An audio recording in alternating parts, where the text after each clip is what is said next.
Chicken Night Podcast, and wherever you are in the world, I hope you're having a wonderful day.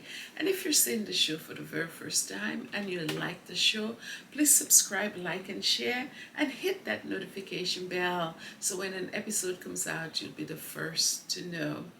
Well, we saw Harry at the Well Child Award, and there was something different about Harry. Harry looked renewed. He looked like a brand new man. He doesn't look like the same person that we saw back in the days when he was in England. He looked completely different. That's what I observed. Mind you, a lot has happened, you know. He's been living here in the United States for a while now. He's had two children and so on, but there you could clearly see a distinctive difference between the Harry that we saw back in the day in England. We are now seeing a different Harry. Even his attire is different.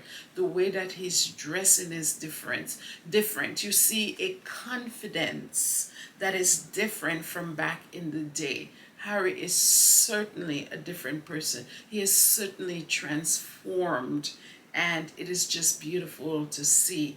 And whatever they're doing over there in Montecito, Harry needs to continue doing it because it definitely looks good on him for sure. It looks good on him. So, it was just really nice to see him out doing what he loves, which is charity work and being with children. Children just bring something out of Harry that is unique. I don't think anybody has that. He has a way of connecting with children, and we saw that in the pictures and the videos. They were so beautiful. Oh my goodness. God bless these children and their family, because it is not easy. And on the on that special day, it was nice to see that they were all dressed up in their little outfits, and Harry was able to bring a smile on their face and their parents and families' faces. So that was just really nice, and I'm sure they had a pleasant time. So yes, we need more of that in the world, certainly.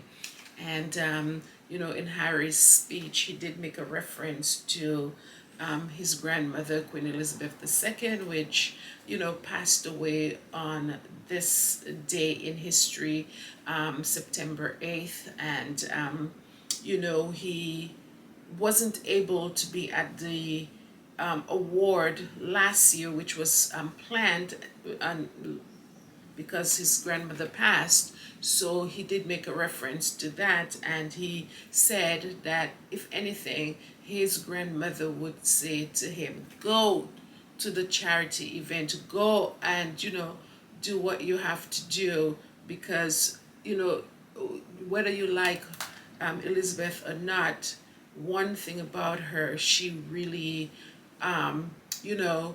was a true believer in charitable work, and she definitely had an impact on Harry's life.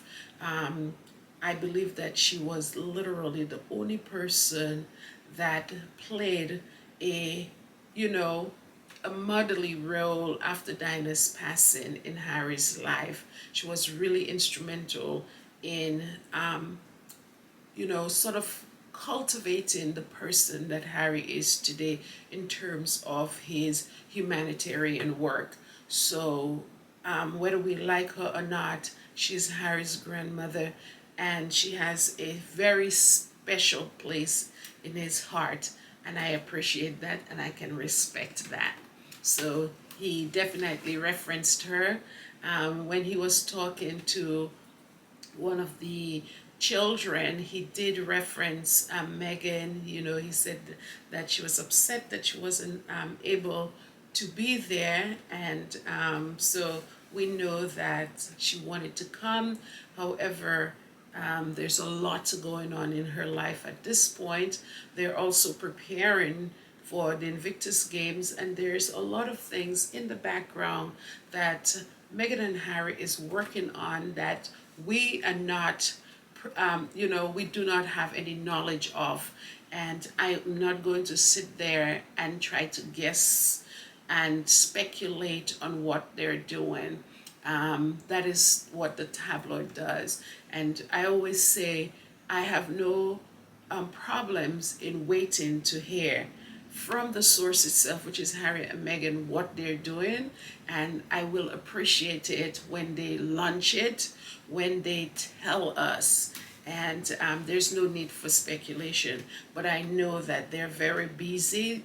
Obviously, they have three organizations dealing with, they have their audio, actual production, and they also have actual foundation. So there's a lot in the background, and I know they're busy people and they're working hard. Speaking of Archwell Foundation, I saw yesterday that Archwell has teamed up with several organizations to bring news in what they call areas that are considered to be news deserts. And we all know that a lot of people, for them to get their news, they need cable. They would have to get cable to tune in into, if it's CNN they listen to CNN, and if they subscribe to Fox, this conservative news channel, then they would have to have cable to listen to that, and MSNBC and what have you, and not everybody can afford that. So what they're trying to do is to make sure that those news desert area have access to local news. And that's nice, because most of the times that you listen to the news, it is not related to your surrounding. It is more related to something international, to something that is happening somewhere really far removed. So that is very nice. And for the longest time we've had PBS and a local broadcasting station, but PBS, we need more than PBS, and they are overwhelmed with their program.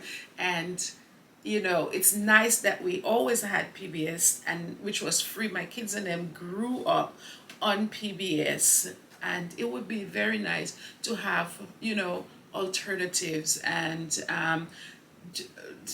and PBS has a full program. They have the news hour, yes, but we want to know what is happening exactly in our area, in where we're living. And what that is going to do is that it's going to provide jobs, it's going to provide training to people in those communities, which is really good. And hopefully there are going to be scholarships open up in different universities to train people how to bring a production like this into local areas. So this thing extend far beyond just the news. It is at the end of the day, I believe that it can also provide jobs as well. So it's just a win-win, and collectively all the different organizations are donating, and the total sum was $500 million. That's a lot of money. I'm sure eventually, as time goes by, that pot will increase, but it is a beautiful start for places that do not have access and cannot afford cable and not aware of what is happening in their vicinity. So that is very good.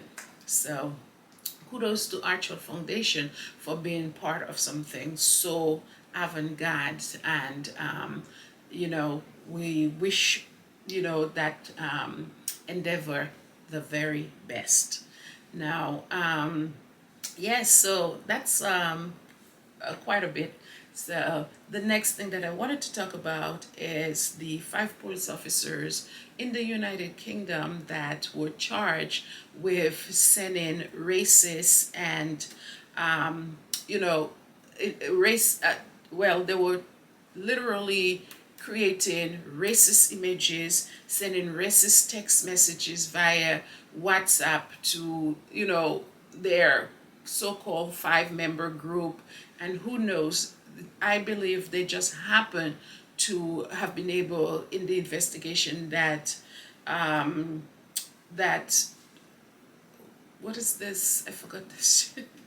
The recording early in the morning. It could be recording early in the morning and getting up and trying to do that, and you had all this information in your head, and you come and you try to remember everything in the morning. It could be something else. It's not like you're just starting out on your way ready to hit the door, but it is equivalent to the local I the channel over in the United Kingdom.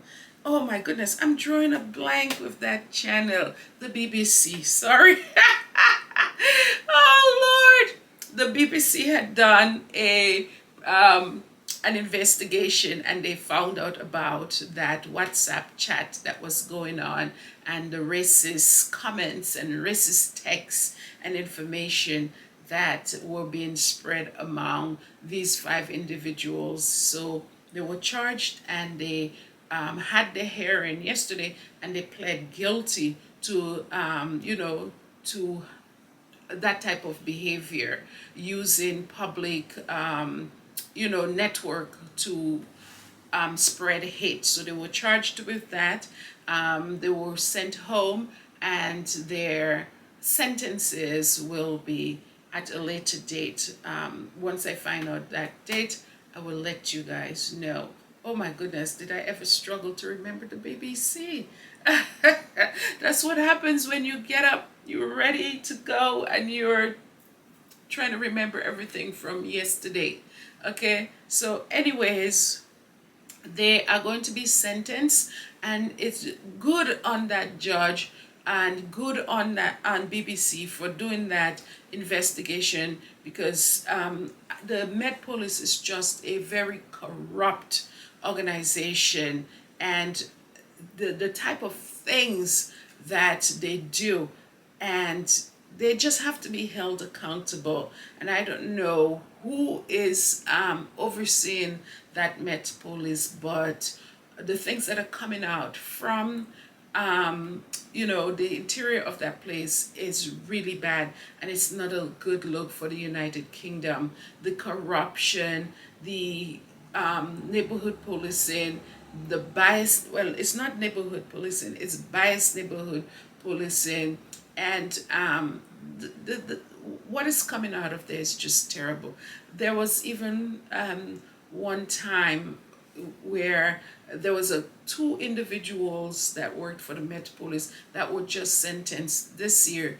They literally were taking the nude photos of people that had run-ins with the law, and they were disseminating it amongst themselves. It was just unreal.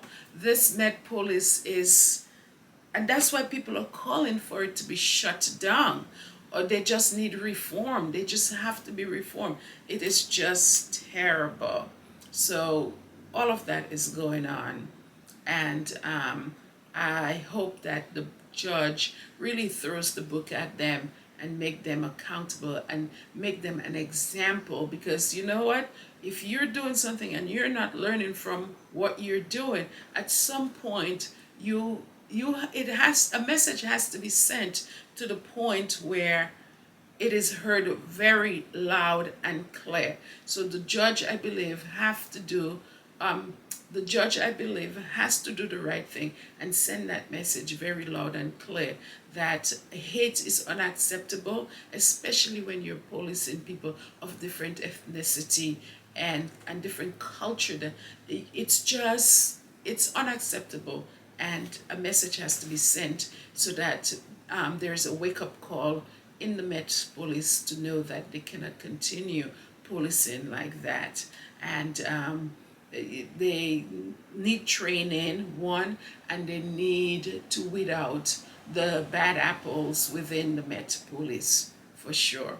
But anyways, on that note, I will see you guys on the next video. Make sure to hit the like button on your way out after watching this video. So Harry and Meghan, they're living their life and we're here for it and we are loving it. Take care. Bye.